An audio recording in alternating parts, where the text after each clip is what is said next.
మీరు ఎప్పుడైనా చీకటి గెలుస్తుందేమో అనిపించిందా? చెడు ఎవరో ఆపకుండా సాగిపోతుందేమో అనిపించిందా? ఈ రోజు మనం తెలుసుకోబోయే కథలో ఎలీయా అనే వ్యక్తి ఉన్నాడు. అతను దైవాన్ని అనుసరించడంలో దాదాపు అందరూ వదిలేసినప్పుడు కూడా నిలబడ్డాడు. దేవునికి పూర్తిగా అంకితమై ఉన్న ఒక్క వ్యక్తి ద్వారా దేవుడు ఎంతటి అద్భుతాలు చేయగలడో ఈ కథ చూపిస్తుంది.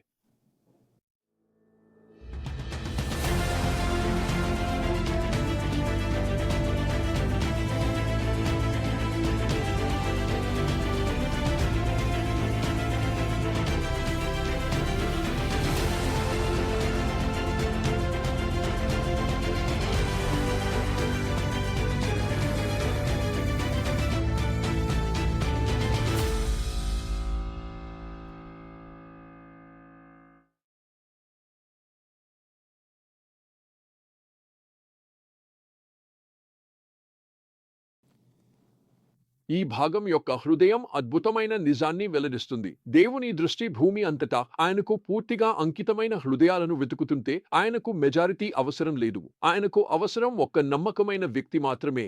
దేవుని మాటను నమ్మి విశ్వాసంతో నిలబడేందుకు సిద్ధంగా ఉండే వ్యక్తి. ఇలాంటి సమయంలో ఇశ్రాయేలు చరిత్రలో కీలక ఘట్టంలో మనం ఎలీయాను కలుస్తాము.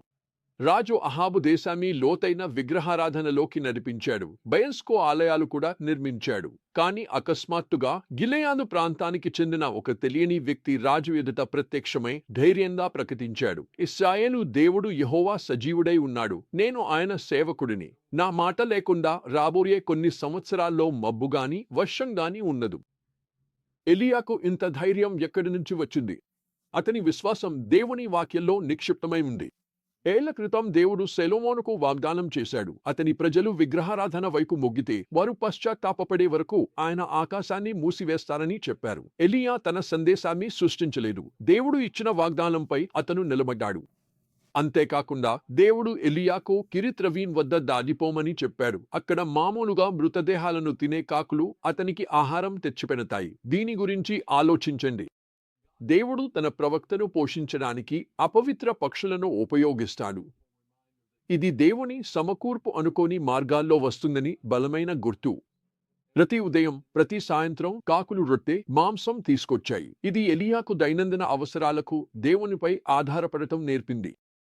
ఆ వాగు ఎండిపోయినప్పుడు దేవుడు ఎలీయాను ఆశించని సహాయం చేసే వ్యక్తి దగ్గరకు పంపాడు. జారఫత్లోని ఒక విధవ, ఆమె చివరి భోజనం మాత్రమే మిగిలి ఉంది. ఆ దృశ్యాన్ని ఊహించండి. ఎలీయా ఆ నిరాశలో ఉన్న మహిళను తన చివరి ఆహారాన్ని ఇవ్వమని అడుగుతారు. దేవుడు సమకూర్చుతారని హామీ ఇస్తాడు. మనిషికి అసాధ్యంగా కనిపించేది దేవుని చేతిలో నిరంతర అద్భుతానికి అవకాశంగా మారుతుంది. ఆ పిండి గిన్నె, నూనె గిన్నె ఎప్పుడూ ఖాళీ కాదు. ఎప్పుడూ ఖాళీగా ఉండవు. కాని అప్పుడు సంక్షోభం వస్తుంది. ఆమె కొడుకు చనిపోయాడు. ఆమె బాధతో ఎలీయాను అడుగుతుంది, మీరు నా పాపాన్ని గుర్తు చేయడానికి నా కుమారుడిని చంపడానికి వచ్చారా? ఎలీయా స్పందించకుండా ఆ సంక్షోభాన్ని దేవుని దగ్గరకు తీసుకెళ్తాడు. ఎలీయా ఆ బాలుడిపై 3 సార్లు తనను చాపి హృదయపూర్వకంగా ప్రార్థించాడు. దేవుడు ప్రత్యుత్తరం ఇస్తాడు. బాలుడి ప్రాణం వస్తుంది. ఈ అద్భుతం వల్ల ఆ విధవ ఇలా ప్రకటిస్తుంది, ఇప్పుడు నాకు తెలుసు, మీరు దేవుని మనిషి అని, మీ నోట నుండి వచ్చిన యెహోవా వాక్యం నిజమే అని. 3 సంవత్సరాల కరువుకు తర్వాత దేవుడు ఎలీయాను తిరిగి అహాబును ఎదుర్కొనమని పంపుతాడు. మార్గంలో ఓబద్యాను కలుసుకుని అతను రహస్యంగా 100 మంది ప్రవక్తలను దాచిన విశ్వాసి. అది యెజబెలు చేసిన హింస నుండి. ఇది మనకు గుర్తు చేస్తుంది, ఎంతటి చీకటి కాలంలోనైనా దేవునికి ఆయనకు నమ్మకమైన మిగిలినవారు ఉంటారు. అహాబు చివరికి ఎలీయాను చూసి అతన్ని నిందిస్తాడు, నీవేనా ఇశ్రాయేలు దేశాన్ని కలవరపెట్టినవాడా? కాని ఎలీయా నిలబడతాడు, నేను ఇశ్రాయేలు దేశాన్ని కలవరపెట్టలేదు. నువ్వు నీ తండ్రి కుటుంబమే కలవరపెట్టారు. మేము యెహోవా ఆజ్ఞను విడిచిపెట్టి బాల్ అనుసరించాము.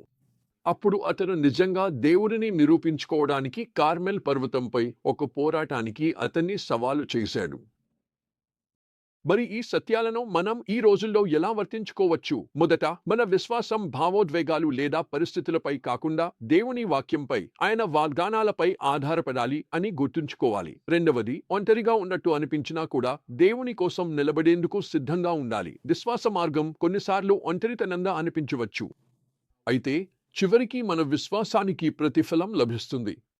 మూడవది, దేవుని సమకూర్పును మనం గుర్తించి అది అనుకోని మార్గాల్లో వచ్చినా కూడా అంగీకరించడం నేర్చుకోవాలి. నాలుగవది, అసాధ్యమైన పరిస్థితులను ఎదుర్కొంటున్నప్పుడు నిరాశలో పడిపోకుండా ధైర్యంగా ప్రార్థనలో వాటిని దేవునికి అప్పగించాలి. నేను మీకు ఇంతకుముందు రొమేనియాలోని ఒక భక్తిశాలి పాస్టర్ గురించి చెప్పాను. ఆయన పరిస్థితులు చీకటి మరియు అసాధ్యంగా ఉన్నప్పటికీ దేవుని వాగ్దానాలపై దృఢంగా నిలబడ్డారు.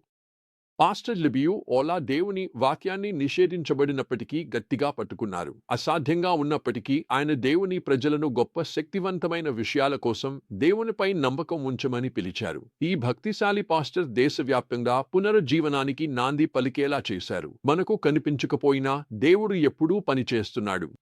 ఆయన తనకు పూర్తిగా అంకితమైన హృదయాలను వెతుకుతున్నాడు. ఈ కథలోని శక్తి ఎలియా ప్రత్యేకుడు కాబట్టి మాత్రమే కాదు, ఆయన పూర్తిగా దేవునికి లొంగిపోయినవాడు కాబట్టే. 2 ఎపిసోడ్ల క్రితం మనం తెలుసుకున్నది ఏమిటంటే, విస్తృతంగా అవిశ్వాసం ఉన్న సమయంలో పూర్తిగా ఆయనకు లొంగిపోయిన వ్యక్తి కోసం దేవుడు తన శక్తిని చూపిస్తానని వాగ్దానం చేశాడు. అలాంటి వ్యక్తిని దేవుడు కనుగొన్నాడు. ఏలియాలో తనను పూర్తిగా నమ్మి తనకు పూర్తిగా లోబడే హృదయాన్ని ఆయన చూశాడు. మన కోసం ప్రశ్న ఏమిటంటే, మన తరంలో మనం ఆ వ్యక్తిగా ఉండగలమా? ప్రజాదరణ లేకపోయినా మనం దేవుని కోసం నిలబడగలమా? ఎందుకంటే దేవుని కన్నును ఇంకా భూమి మీద వెతుకుతున్నాయి, హృదయాలను చూస్తున్నాయి. ఆయనకు అంకితమైనవి.